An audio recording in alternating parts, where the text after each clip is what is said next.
This program contains subject matter and language that may be disturbing to some viewers.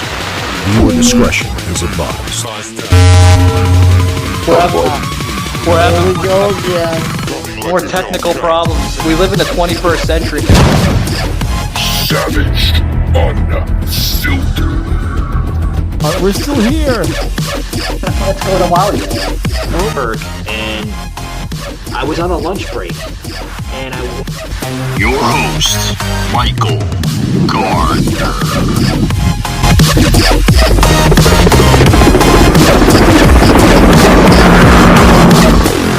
It's all right. You really need like strong internet. It's okay, man. One day I'm gonna pay for 6 months of internet for you. But anyway, guys, welcome to Savaged Unfiltered.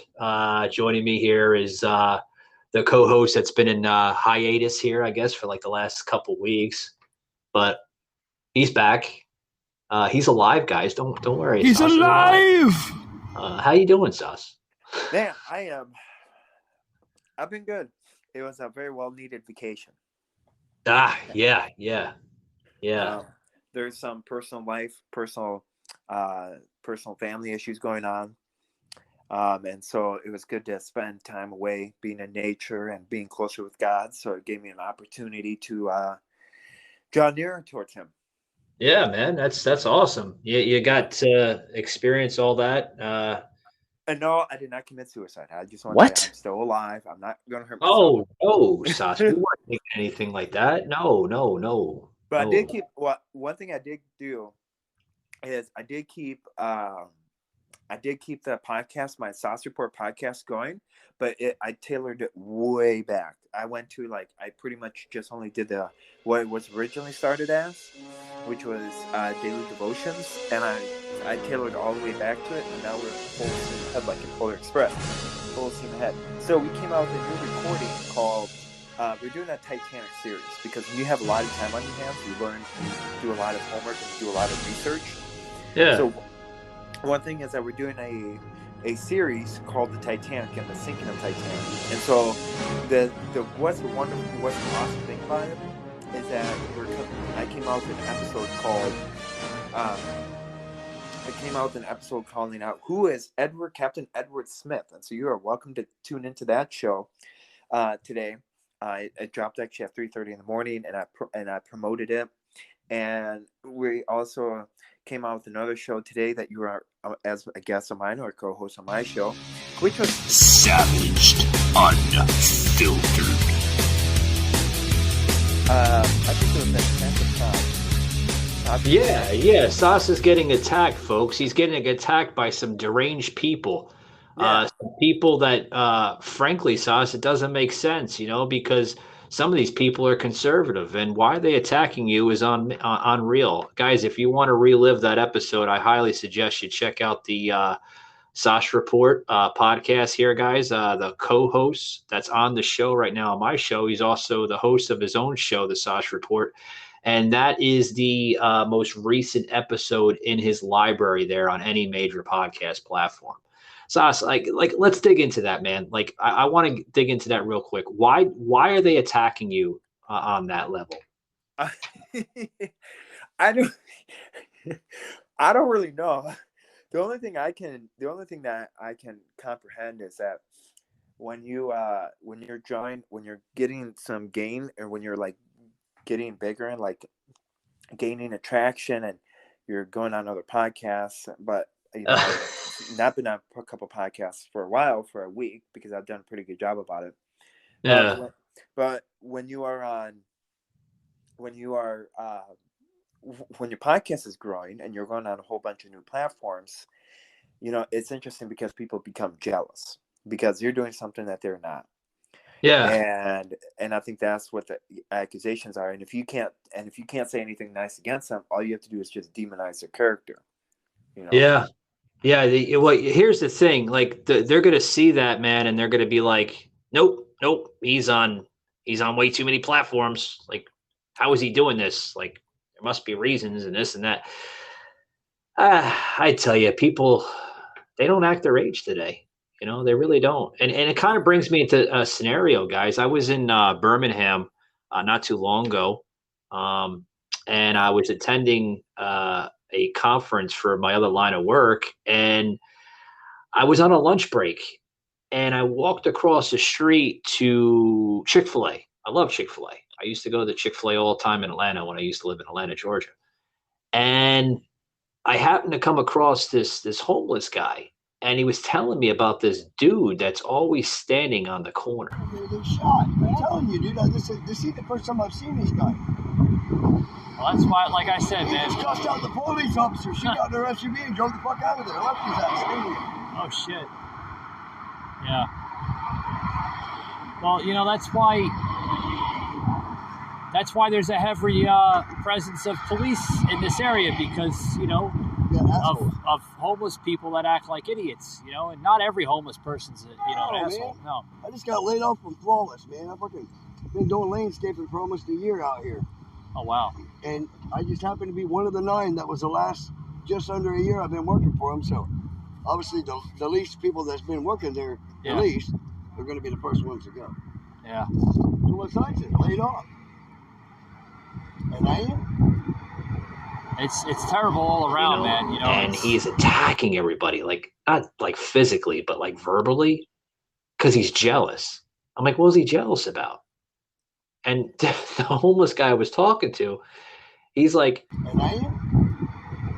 It's terrible all around, man. You know, it's. You're like, man, you live in the woods and you make all this money. How do you not have any money? First off, I can't buy $200 worth of groceries. Which happened to be homeless too. The other guy I was talking to said he's jealous because he's not in their in their perspective ways. I was like, well, he can choose to step out of homelessness. Yep. And Well, go ahead. Well, speaking of the homelessness and stuff, I just find it really sad that there is it's an epidemic, you know, and I think a lot of the homeless issues that we have and the problems with it is because our federal government, you know, they're too more worried about making sure that other people are well off, and then making sure that, you know, we got to make sure that the illegal immigrants have the Xbox and have the top of the food, you know, more food given to them, baby formula to them, that they just put your true Americans off kilter. For instance, we look at so it's interesting because I've actually researched into Alaska. It's very depressing. I can see why it's depressing to live in Alaska. You know, I can see why Alaska is a depressing country or depressing state, and I can see why people. I mean, I wouldn't live in Alaska. Tell me a little bit more about Alaska, Sas. So the research I've done in Alaska. Michael Gardner, unfiltered, uncensored, there's a homeless issue going on, and it's an epidemic going on in Alaska. When you have people. And alcoholism is the number one factor of the homelessness, because I've spoken with quite a few people. There's so many resources for the homeless. There's shelters for the homeless, and there's like so many things that, you know, people can utilize the resources, but so many of them don't, because it's that effort. And you also have this other issue that's going on, is the gambling issue. You know, the gambling, they don't have casinos, but they have bingo halls.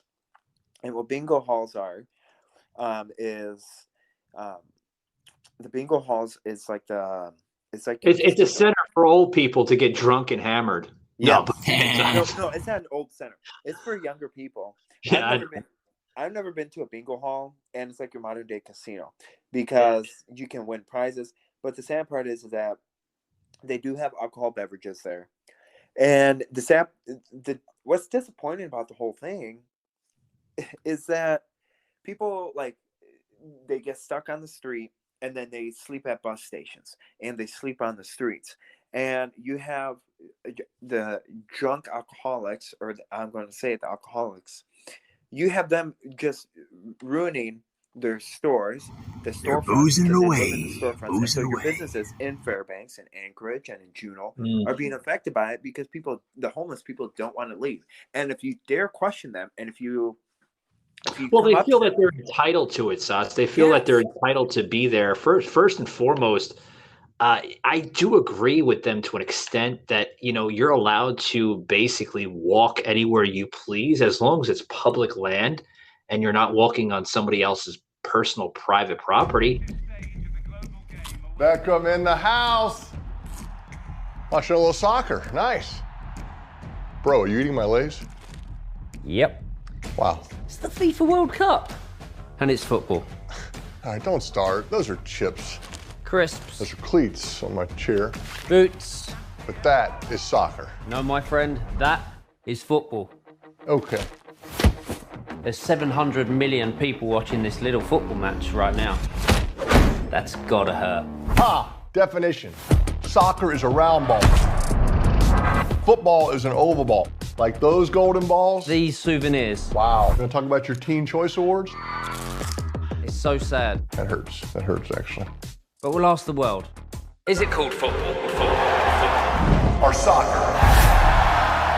It's football. Hey, ref, that's a football tackle. We're playing soccer here. Mia, you're on my field. It's football here. She's right. It's soccer. Have you won 2 World Cups? Does it look like I've won 2 World Cups? All right, Brandy, the debate rages on. Is it football? It's football. Soccer. Football. It's soccer. My Doritos, football. Or is it soccer? It all comes down to this. Come on, Jules. It's soccer, baby. We're doing that again, huh? It's a classic. It's Chicharito against Howard. He's shooting my Cheetos! Oh, the Cheetos! And Howard's down! No, Cheetos. Football started the 12th century. That's like ancient. Then US football evolved from soccer rugby. I own my own soccer team. I know. You just said the word soccer. Did not. You said soccer because you know you said soccer. You heard yourself say soccer. You heard wrong. Absolutely not. My house, my rules, you said soccer. Prove it. Learn it, love it. Are you certified by Parks and Recreation to be on this field? Don't hog the Tostitos. It says soccer mom, not football mom. You ever argue with soccer mom? Bring it. I'm just telling you, get ready. Brought it. Go ahead, tell them.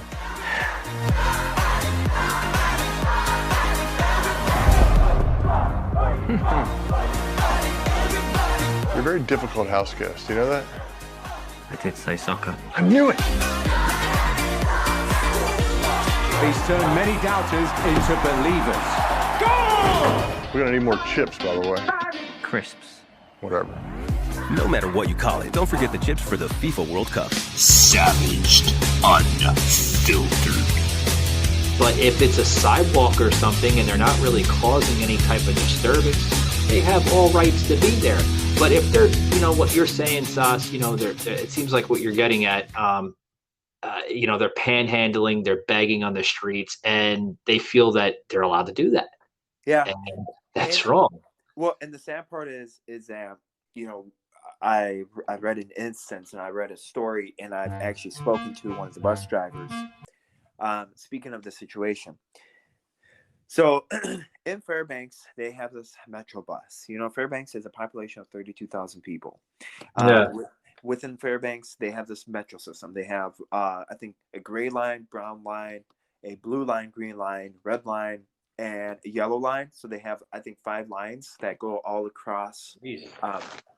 They have and they sounds very diverse. It has what do they call it? Like the diversity line or something? So yeah, or the alphabet line.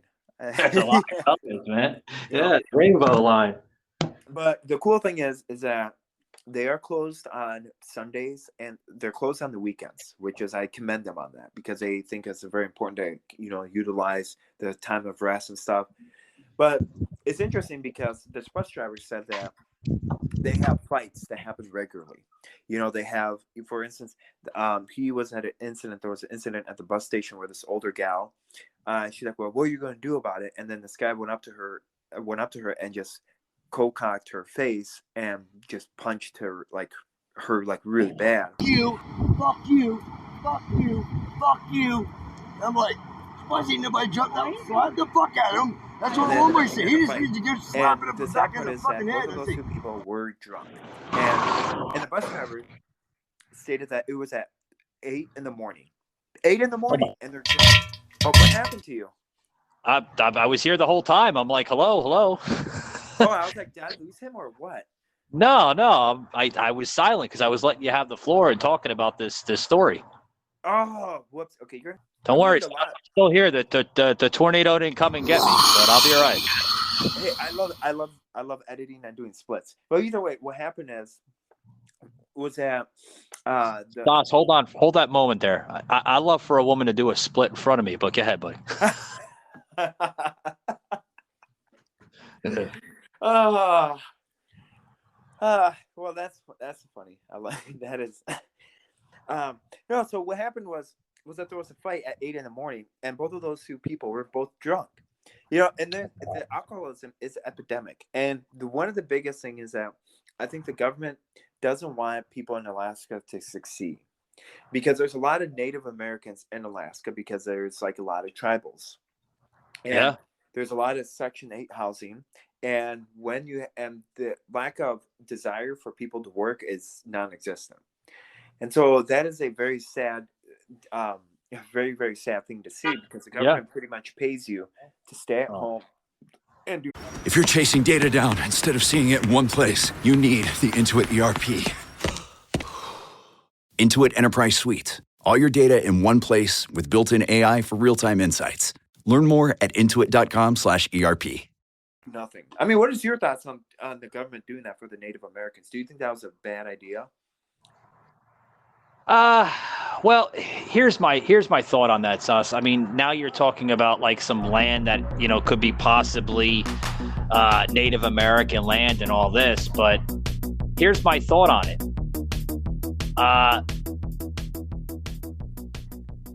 You have to respect it to an extent, right? I mean, that's my thought on it. It's their land. You have to respect it. If they're going to go into that type of land, then that's their own personal choice, but they have to reap the consequences. But we wouldn't have this discussion, Sas, if they had correct programs for these individuals. You know what I mean? Yeah, and you can call these kind of reparations for the Native Americans. Pay them for every month. Pay them through education, and just pay them like annually, like every month that they get paychecks from the government. Well, my whole thing is that you have to better yourself, and I just feel bad. I'm like, well, don't people want to better themselves? Don't they want to have a better environment? Yeah. And it's just really sad to see. And when I heard that from the bus driver, I was just absolutely devastated, Oh, yeah. And I'm like, how can we as a society tolerate that? And how can we as a society just be happy with what's going on? But once again, look at the administration. The administration wants as many people They're allowing dependent. They're allowing it. They'd rather put the funding towards these migrants and everything else, and then when a conservative leader tries to use their own state funding to protect their own citizens by either busing or flying these migrants, these illegals, out of the state to other areas, that's wrong. Yeah. Well, it wouldn't be wrong, Sas, if they were to screen out these migrants responsibly, right? Yeah. It's just very depressing. And I really don't know I don't know what to do, not what to do, but I don't know how else we could fix this problem. Yeah. Because this is an epidemic. This is a huge problem that's occurring. And why aren't we doing anything about it? Why aren't we holding the Biden administration accountable for their actions? Why aren't we doing all like certain precautions to make sure, stating that, okay, you know what? You can, I understand the whole Democrats state that they want reparations and stuff. Seth, I got a question for you. What's the current homeless population in the state of Wisconsin right now? Oh, like an rough estimate? 85,000 people that are homeless. Huh? No, it's got to be more than that, Seth. That's probably a city. That's major Madison. City. Oh, that's Madison. That's like Milwaukee, maybe. It's like 80. 85. Okay, I could see that for the entire state, maybe 85,000. I didn't realize, because that's kind of a lot. I had to like catch myself. That's a lot, Sauce. Yeah, for the state of Wisconsin. Yeah. Oh yeah. Like Florida alone, you know how many people in Florida that are homeless right now? It would blow your mind. We have about 1.3 8 million right now homeless here in the state of Florida. Wow, that is sad. That's like almost a third of the population here in Florida. Like we have anywhere between like 15 to 20 million right now in the population just for Florida alone. Regular. Savaged, unfiltered.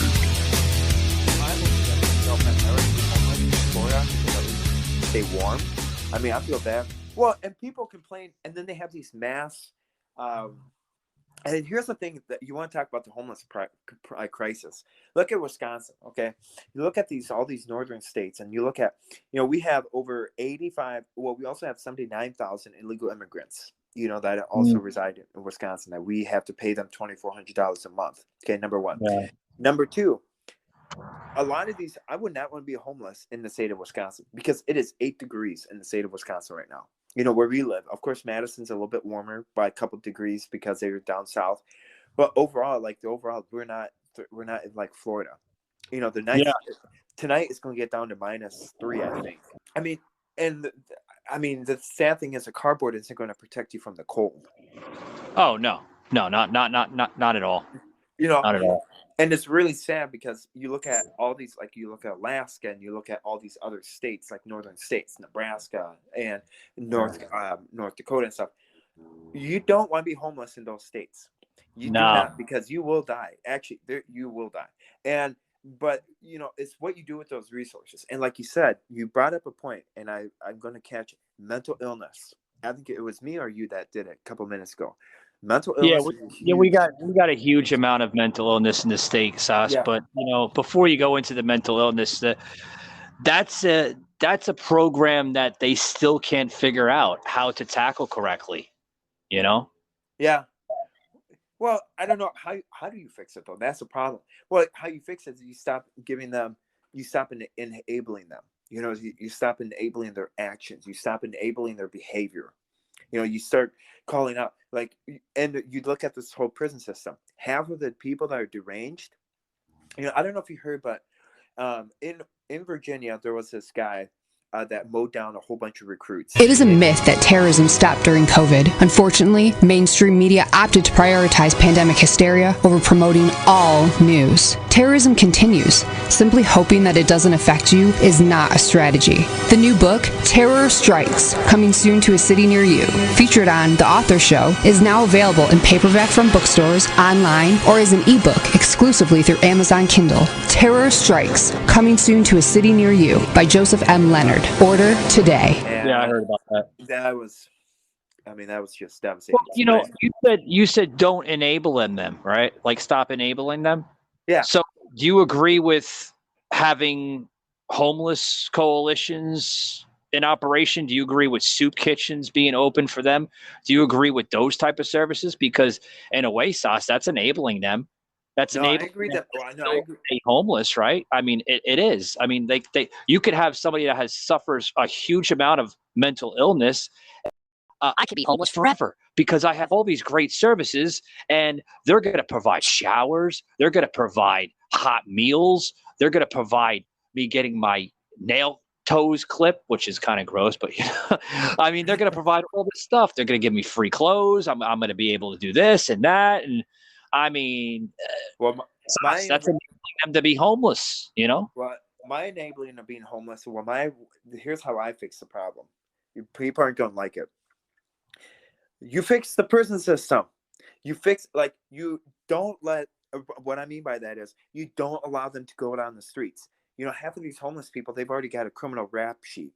Half of these people are already charged with major crimes. For instance, we look at that guy in New York City. Okay. Yeah.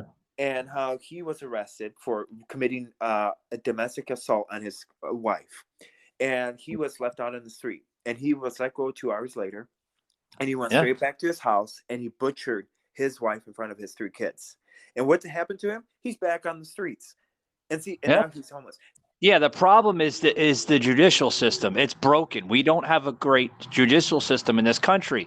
We gotta have a prison reform. Fucking bullshit. Get your acts together, folks, and look at what is wrong here. You have a broken system that now this administration says, what was it? Just not too long ago where Nancy Pelosi and I believe it was Chuck Schumer says we have to be more easy on the criminals. Why do we have to be easy on the criminals? They committed a freaking crime. They should be in prison. Why do we have to be easy on them? They're psychotic. They belong in either a prison or a psych ward. Mental ward. Well, you look at what here's the whole thing, okay?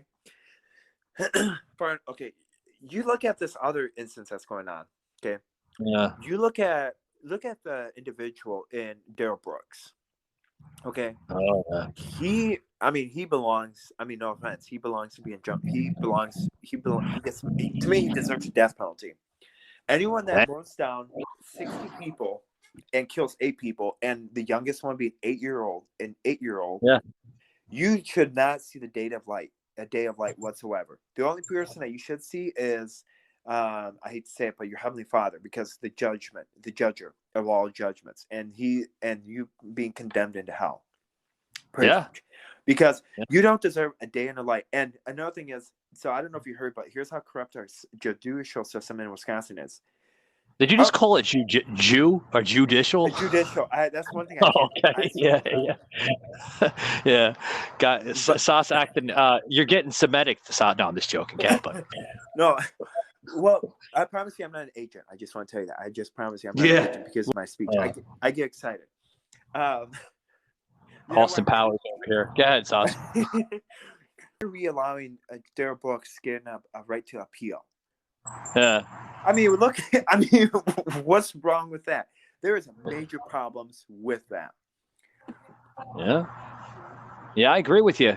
I agree, Sauce. I mean, it's like, why is there an appeal to begin with? Why do we have to have these appeals to come into place when the person committed the crime and they feel that, oh, well, I committed the crime and I should be let go and I should have a second chance. Michael Gardner, uncut. This and that, and I should be let out in society, and I didn't really do what I did, and I'm so sorry, and I'm sorry, and I'm sorry, and I'm sorry, and I'm sorry, and I'm sorry. It sounds like a broken record, doesn't it, Sus? Yeah, and and I hate to say it, but you can't. Sorry, I mean, to me, I tell this when I'm I tell little kids. Yeah. Sorry only works up to when you turn the age of 18. Yeah. Once you turn 18, you commit, for instance, I'm sure we stole cookies as little kids. I stole a piece of candy, and what got me out of trouble was my smile. The sorry's not going to do it. You're going to be charged with shoplifting. Yeah. Yeah, I agree with you. I don't know. Yeah. But anyway, Sauce, I'm going to close it up here, buddy. I wanted to make it quick. We had to get this topic out, with this content here with homelessness. Guys, this content is really, really good. I want to pick up on it for part 2.